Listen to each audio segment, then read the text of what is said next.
Throw the first stone if you ever lived your life without sin. Did anybody sitting here with judgment right now is simply irrelevant. Let's face facts. Not every action we do is heaven sent. We all got demons of our own, but some of us too prideful to let church handle it. And if you don't believe in the higher man above, well, maybe believe in right or wrong. But if you always live your life right, why don't we help others set the bar up for their life? Instead, we want to push with all they might. Nothing moves besides the dirt under their sneakers. If wrong is all you ever committed, then why don't you surround yourself with change? Instead, we rather maintain a certain image and convince ourselves we have no hope of being a public figure. Everyone trying to live this righteous story. But the only person you ever looked out for is yourself. To who the hell you expect to serve your glory? If it takes two to produce, then why does the number of involved parents seem to be reduced? Women really been moving up to church and politics. Was supposed to be an inspirational movement. But I leave me confused because I would tell any little girl that she can go obtain her dream. But instead we got so many grown women sleeping behind only fan pages for the finding things.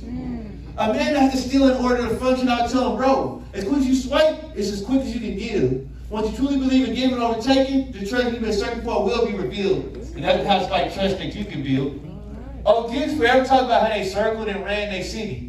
But can barely speak to a young king like me about breaking out and unifying unknown boundaries. They'd rather remain in these firewalls of control, but I say, control has limits, but limits don't know control. Meaning can't nobody tell anybody in this building right now what we're capable of. The mindset around this world is jacked up. We all participate in what's called an open potluck.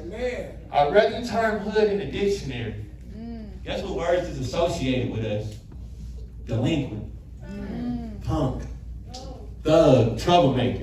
Not one positive thing about our places. This been printed on 1 million pages. I see why they refuse to give us a chance at friendship during the early stages. They slap labels on our name that mean our faces based on where we come home to rest. Instead of measuring that purity that lies under our chest, yo, we only live life once. We only live life once. This is just a test. So take your eraser and wipe away the assumptions. All right. Then write what you really see. Is there really a difference between you and me? If so, throw the first stone. Yes, sir. Bullies are a lot like cobwebs. Yes. Annoying strings of personality caught onto your presence. And no matter how much you try to pull off their webs, their character is too small to pinpoint and remove. Bullies are cowards. Grown-up babies searching for the perfect formula of self-love. However, their parents never seem to make time to cater to their bottles. Bullies even appear to have it all together. Holding my career above their head while the other hand palms my face, transforming me into the smallest man in the room. Their breath reeks for my insecurities. Their clothes remind me of my social status in my community. Their jokes have a way of pitting my courage and fears against each other.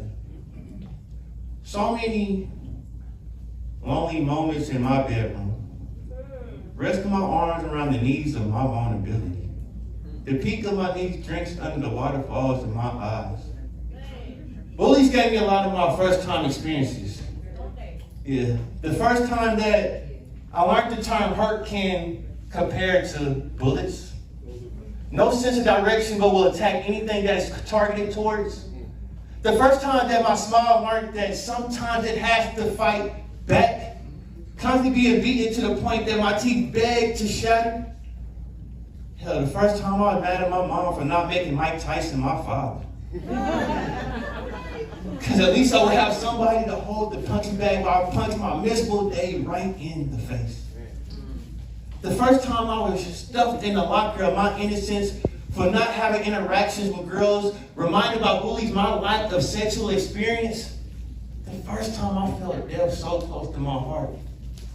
Because my best friend rather joined the afterlife instead of enduring another day of bullying. If you receive this message today, be a beacon of light in somebody else's life. And please help say no to bullying. I see the snaps for poetry. All right, everybody. I think it's a great moment. We're going to take a brief intermission, about a 10-minute intermission, get some more snacks. We got wine out there. Y'all go join the paint and sip. Man, we can network, holler at some artists. How they doing a great